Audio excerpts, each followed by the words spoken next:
There's a detail that might seem insignificant at first glance, but it hides one of the smartest engineering decisions Tesla made in developing the Model 2. While the whole world awaits the launch scheduled for the second half of 2026, leaked documents, supplier data, and patent filings already reveal technical choices that go far beyond what any specification sheet could show. And one of these choices begins exactly where no one would expect it, in the width of the front wheels. Most people look at a wheel and think about style. They think about the finish, the shine, how that visual combination will match the car's color. But the engineers responsible for the Model 2 looked at the front wheels and asked a completely different question. They asked how much that wheel would cost the driver over the next 15 or 20 years. And the answer to that question changed everything. Specifications circulating within the industry indicate that the Model 2 should arrive with front wheels ranging from 195 to 205 millimeters wide.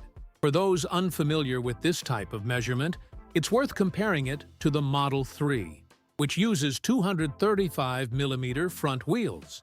The difference may seem small on paper, but in practice, it represents a significant reduction in the friction the tire generates when rolling on the asphalt. Less friction means the engine needs to work less to keep the car moving, and less engine work means less energy consumed per kilometer driven. This principle has a technical name: rolling resistance, and it's one of the most underestimated factors when it comes to efficiency in electric vehicles. While traditional manufacturers are still debating which battery technology will dominate the market, Tesla has apparently decided to attack the problem from a different angle, reducing how much the car needs to consume before even thinking about how to store more energy. It's an approach that starts with the most basic physics, and the numbers show that it works. What happens at the front of the Model 2 is already surprising, but when attention turns to the rear wheels, the story takes on a completely different layer. If the front wheels were designed to save energy, the rear wheels were designed for something even more valuable in the long run: saving money on repairs that, in any other car, would arrive at the most inopportune time possible. And understanding why this happens requires looking at a detail that most people never consider when buying a vehicle. Leaked information about the Model 2 indicates that the rear wheels will have a larger diameter than is conventional for a car of this size, likely between 20 and 21 inches on the drive axle. At first glance, this might seem like an aesthetic choice, the kind of detail manufacturers use to make the car look more imposing in photos. But the logic behind this decision has nothing to do with appearance. It has everything to do with how many times that wheel will rotate throughout the car's lifespan.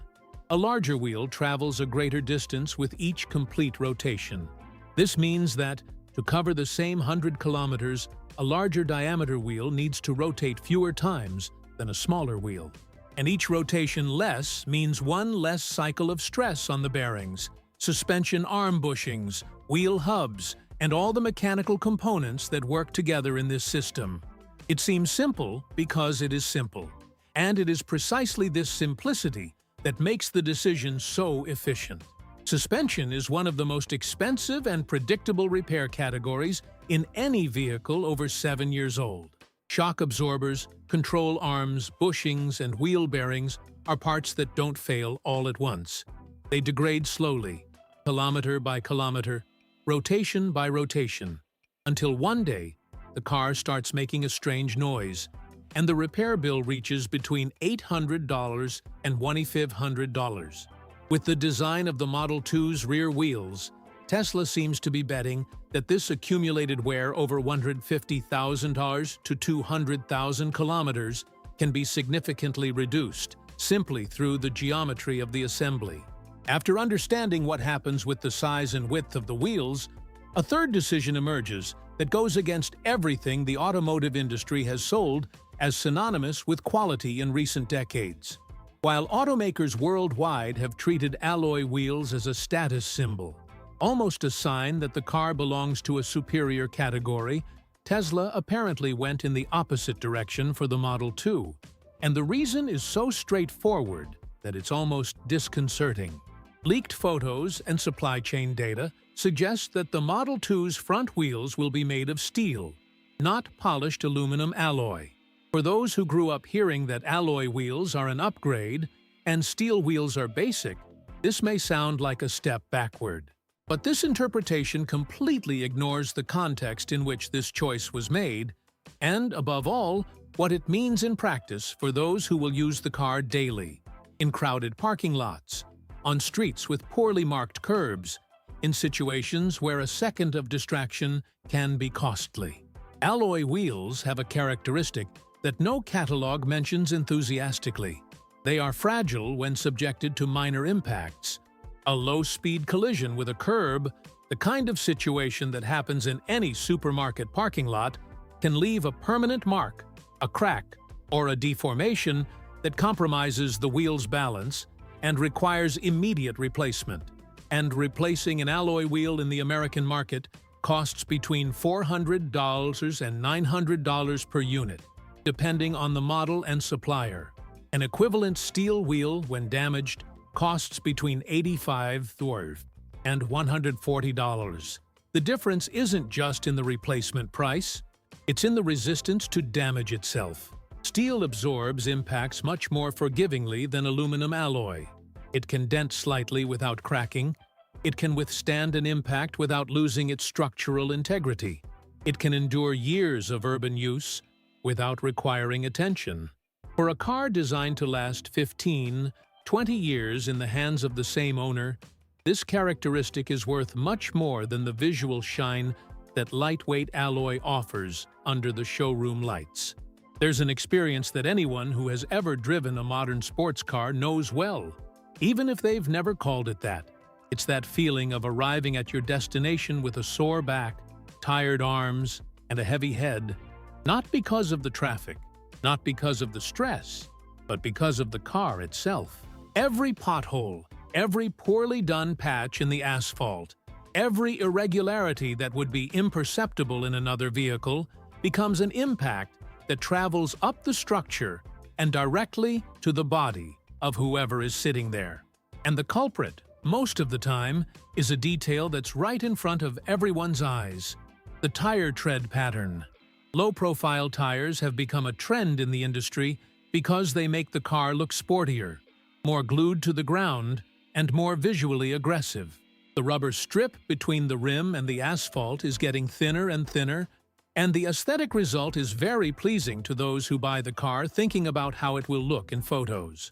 The problem is that this rubber strip doesn't exist just to complete the look.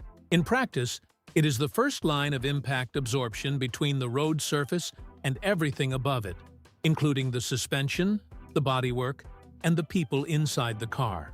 The specifications circulating about the Model 2 point to a tire profile in the 55-60 range, significantly higher than the 35 to 40 profiles that equip most electric vehicles currently on the market. This larger column of rubber acts as a natural shock absorber, compressing and expanding with each imperfection in the asphalt before that energy reaches the suspension. Tests conducted on prototype platforms with this configuration showed a 15-22% reduction in vibrations felt inside the cabin at highway speeds, compared to the low-profile setups prevalent in current electric vehicles. For someone young and without any physical complaints, this difference might seem like comfort. For someone living with arthritis, who has recently undergone hip surgery, suffers from chronic back pain, or simply has decades of accumulated wear and tear on their body, this difference can determine whether a 3-hour trip is enjoyable or something to be avoided. And this is no small detail. Mobility is directly linked to quality of life, and a car that hurts the driver ends up being used less and less, regardless of how much it costs or how many technological features it offers. The most interesting aspect of this decision is that it adds virtually no cost to the vehicle. Higher-profile tires are not more expensive than low-profile tires. In many cases, they are even cheaper. What changes is the choice, the intention behind the design. And when a choice without additional cost is capable of transforming the physical driving experience for a significant portion of drivers, It says a lot about what the engineers had in mind when they designed this car. This same reasoning, of using physics to the driver's advantage without adding complexity, appears even more clearly in the next engineering decision of the Model 2. There's a concept in automotive engineering that manufacturers love to mention in technical materials, but which is rarely explained in a way that makes sense to someone simply trying to decide which car to buy. That concept is the center of gravity, and it has a direct impact on how the car behaves in every turn, every lane change, every moment when the driver needs a precise response from the vehicle. In the Model 2, this issue was addressed in a way that takes advantage of a structural advantage that only electric vehicles can offer, and the result is something you feel in your body before you understand it in your head. The Model 2's battery pack is structurally integrated into the vehicle's floor, meaning it not only stores energy, but is also part of the car's skeleton. This positions the vehicle's heaviest component as low as possible, below the seat level, distributed across the entire base of the car. In practical terms, this makes the Model 2's center of gravity significantly lower than any combustion engine car of equivalent size, and even lower than many larger and heavier electric vehicles. A low center of gravity completely changes how the car reacts to driver input. When turning the steering wheel, the car responds directly and predictably, without that feeling of lateral sway that taller vehicles transmit in tighter corners. On the highway, the car tracks the road with stability, without that subtle tendency to drift that forces the driver to make constant corrections to the steering wheel. Engineers who drove pre-production configurations of the Model 2 described its high-speed behavior as closer to that of a full-size sedan than a compact, which is a significant statement for a car of this size. This level of stability has consequences that go beyond the pleasure of driving. On a long road trip, 4 or 5 hours on the highway, a car that requires constant corrections, that sways on curves, that transmits nervousness at the wheel, consumes the driver's energy silently and continuously. It's not the kind of fatigue that comes from a difficult task. It's the kind that accumulates without the person realizing it, until they arrive at their destination feeling exhausted in a way that is disproportionate to the conscious effort they made. A stable and predictable car restores this energy, and this has real value in terms of safety, especially on trips that extend until the end of the day. What makes this feature even more relevant is that it doesn't depend on any electronic system to function. It's not stability software being activated in the background. It's not an algorithm compensating for bad geometry. It's pure physics, a direct result of where the weight was positioned during the car's design.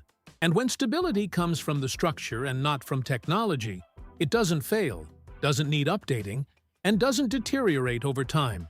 This same principle of solving problems at their root, without relying on complex systems that can fail, is exactly what defines the next engineering decision for the Model 2. When you open the hood of a combustion engine car and look at that dense array of parts, pipes, belts, and connections, it's hard to imagine that it all represents a problem.